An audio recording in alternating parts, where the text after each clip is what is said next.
What's up, guys? Welcome back to Darth Matu's Holocron. Today, we are coming at you with more Cyberpunk lore. I know it's been a little bit before we dipped into Night City, but that is life. I've been making some moves work-wise and have other creative projects, so sometimes it takes a while to circle around. But circle around I always do. Today, we are going to talk about Southeast Asia and its history in the Cyberpunk universe. That's right, talking about Arasaka today, gents. Put your best corpo suits on, but without further ado, let's dig in. As you guys are likely aware by now, Cyberpunk takes place in an alternate history. Events in the world played out a bit differently than they did for us. In general, these changes really began in 1990 with the rise of the Gang of Four, and finally culminated in the Great Collapse, essentially creating the world that we all recognize as Cyberpunk. With that said, there were some differences in the timeline prior to 1990, and some of those differences are centered in Southeast Asia. Much of Asian history played out the same, right up until the end of the Vietnam War. The US did become embroiled in Vietnam, and it did still result in a US defeat, with the fall of Saigon still occurring on April 30th, 1975. The Khmer Rouge still rose to power under Pol Pot in Cambodia, and Laos still became a communist country. Now, this next part sounds like alternate history, but it actually happened. It is simply something that's not very often discussed in the West. Shortly after Vietnam unified, Cambodia began to launch bloody raids into the country. These raids devastated the royal countryside, and they forced Vietnam to respond by invading Cambodia. Vietnam invaded Cambodia in order to stop the Khmer Rouge's reign of terror, and this at last is where we start to see serious deviation in the timelines. In the real world, Vietnam did not stay in Cambodia. They instead fought to depose the Khmer Rouge for over a year and then withdrew towards the end of 1978. In Cyberpunk, however, this did not happen. Vietnam seized the Cambodian capital of, excuse my pronunciation, but Phnom Penh in 1979 and installed a puppet regime, which kicked off a civil war in the country between Rouge loyalists and forces supported by Vietnam. The Khmer Rouge would eventually be driven into Laos, where they would operate as fringe extremist elements until eventually seizing control of the government and setting up a new state. Meanwhile, the Arasaka Corporation was in Japan. We'll talk more in detail about Arasaka in another video, but for now, just know that they were founded in 1915 by Saburo Arasaka's father, Sasai Arasaka, as a manufacturing company. It played a vital role in the Japanese war effort during World War II, making the Arasakas wealthy beyond imagination. The Japanese economic miracle is a real-world term that is used to reference the recovery of Japan as a nation post-World War II. In Cyberpunk, Arasaka was one of the biggest forces behind the miracle. They fueled the Japanese economy with insane growth, ensuring that by 1990, they were once again considered a world power, and had a strong presence in orbit, putting their first satellites up in the 70s. Things in China also began a shift in the 70s, beginning a steady move away from Maoist policies towards a more corporate stance. This shift led to widespread abuse of power and corruption, as well as a climbing environmental toll. Many of the common people in China would struggle to make ends meet, and things would eventually come to a head in 1992, when a school teacher named Hua Yuchi began to call for a return to Maoist policies, starting a push towards a more agrarian society. This would eventually culminate in the creation of the Maoist Loyalist Cabal, or MLC. The MLC would go to war against the People's Liberation Army, with China descending into a second civil war. And then, a few years later, came the crash of '94. Most of the world was crippled by the crash, but Southeast Asia only benefited. Both Europe and the US saw their currencies tank in value, which left Japan to fill the gap. Arasaka quickly grew to the second largest and most profitable company on Earth. Finally, Japan was invited to join the European Economic Council, the only country outside of Europe to do so. Bringing Japan into the fold helped stabilize the value of the yen and staunch the worst of the economic bleeding in Europe. Arasaka gained footholds in foreign markets that would allow them to challenge giants like Militech. The MLC, meanwhile, managed to capture large portions of China by 1995, with the PLA forced to fight a war on 3 fronts. Tibet had taken advantage of the civil war to rise up against the PLA, and Muslim fanatics used Soviet funding to launch strikes at the Liberation Army's power base. 1997 was the year of the Mideast meltdown, a nuclear exchange in the Middle East that sent millions of refugees fleeing into Asia. These migrants would add to the exploding populations in the region, which would finally start to put a strain on local government. Hong Kong was given independence by the British in that same year, but martial law had to be declared by 1999 as MLC extremists brought war to the triads and the corporate structure within the city. Arasaka continued to take advantage of prosperity in Japan, paying off politicians to have the pacifist clause of the Japanese Constitution abolished in 1995. Japan began to rebuild its military with Arasaka's help, of course, and the US completely withdrew its forces soon after that. All was not peaches and roses for Arasaka, however, as grassroots pushback to the corruption they funded resulted in the formation of the Far Asian Co-Prosperity Sphere. FACS was able to garner enough political influence to effectively shut Arasaka out of the government, even if the massive company continued to make millions on arms sales across the world. Things elsewhere were little better. Thailand repealed its smuggling and drug laws in 1997, becoming a true open market, but also a repository for corruption and crime, while Indonesia fell into civil war with the death of its president in 1998. The Second Korean Civil War would begin in 1999, with South Korea invading the North after claiming that their airspace had been violated. Fighting would rage for several years afterwards, further destabilize the region, but also allowing companies like Arasaka and Militech to increase their profits. Japan would continue its push to become a world leader, becoming one of the primary manufacturers of cyberware. The Japanese Aerospace Bureau was also founded in 2001. The rest of the world had been expanding into orbit, with the Crystal Palace beginning construction the year before, and Japan was not going to be left out. It was Japanese scientists that developed a vaccine to the wasting plague that broke out in 1999, and Arasaka began to flex its own muscles, sending private troops to fight in the Second Korean War, though South Korea would vehemently deny this fact. Then, the world would encounter catastrophe in 2002, when a devastating virus would ravage the world's crops. Wheat would ultimately collapse, causing populations to starve. This global starvation did affect northern China, sending refugees fleeing south into the MLC's hands. In general, however, Asia weathered the food crash better than anyone else. Staples such as rice and seafood were widespread, and thus people had ready alternatives to wheat. Additionally, the production of synthetic food had ramped up, and all of these products were in high demand elsewhere, leading to an increase in exports. The prosperity of Asia climbed higher, even in the face of overpopulation, rising environmental concerns, and climbing levels of corporate corruption. They even managed to escape the worst of the First Corporate War, suffering more from internal matters than events abroad. Hong Kong fell completely into MLC hands in 2003, the Maoists defeating the Neo-Hong Kong Army, triads, and their corporate allies, and breaking them into underground rebel cells. Thousands of Chinese refugees fled abroad.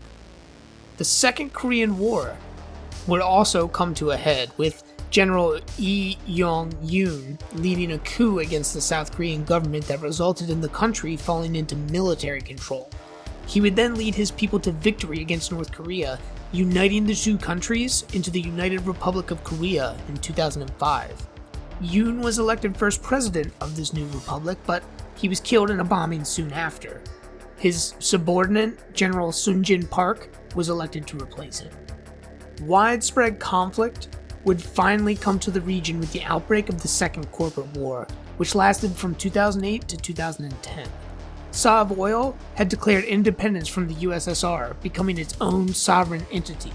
They had begun to produce Chu-2 from algae fields in the South China Sea, directly competing against another giant doing the same, Petrochem. Tensions between the two rose until finally one of Petrochem's platforms, Sabina Bravo, exploded, turning that tension between them into outright conflict. Strikes were launched across the South China Sea, which resulted in more than 75% of each company's assets being destroyed. Environmental fallout from the fighting would spread across thousands of miles of coastline in Vietnam, the New Philippines, and Malaysia. Sea life suffered at an untold scale, and millions of people fell ill. Arasaka, however, profited from the war.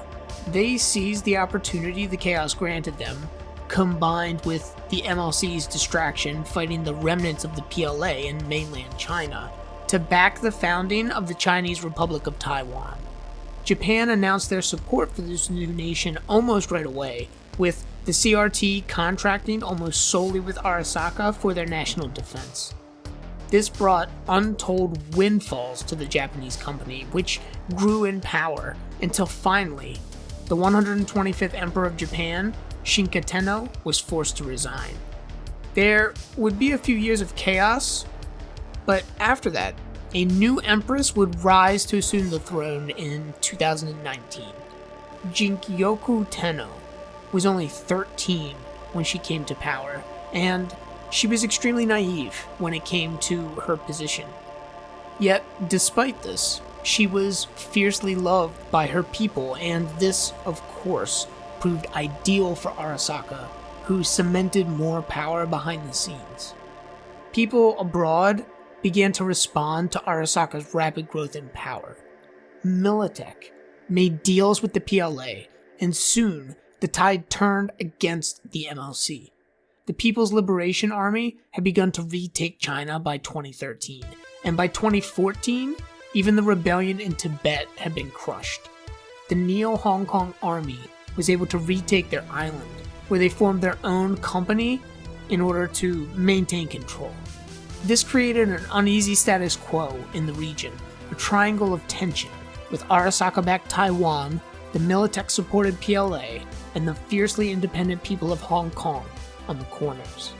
The European economic community, meanwhile, had come to resent Japanese influence in their internal affairs, and they ejected Japan from the EEC.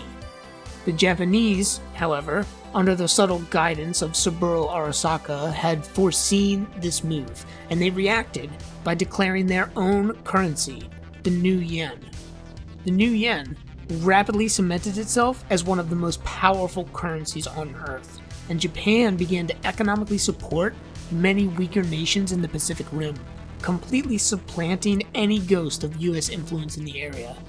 By 2020, Japan was one of the most powerful superpowers on Earth. Indeed, that year marked a change in strategy, with Arasaka and other homegrown corporations aggressively buying out foreign competition. Kang Tao, a company based in Taiwan, arose as one of the few companies that was able to resist their influence, and they relied mostly on the success of their security division to do that. The Arasaka expansion finally came to a head in 2021, when it ran up against Militech in open, hot warfare during the Fourth Corporate War. Now, we're going to talk more about each corporate war in a bit more detail in some later videos I have planned, but we've also gone over them a bit before. It was extremely devastating, with both sides resorting to mass drivers, virus bombs, and much more to fight. This left enormous stretches of the environment completely devastated, and at last, the fighting came to an end in 2023 when a team of edge runners funded by Militech managed to detonate a nuclear bomb in Arasaka HQ in Night City. This killed tens of thousands of people and pushed the world governments to finally act. The EEC nationalized all Militech and Arasaka assets within its borders, essentially seizing control of their property to end the fighting. The US government soon followed suit with Militech and Japan for Arasaka. The Japanese government would apologize before the UN, and Arasaka was forced to assume full responsibility.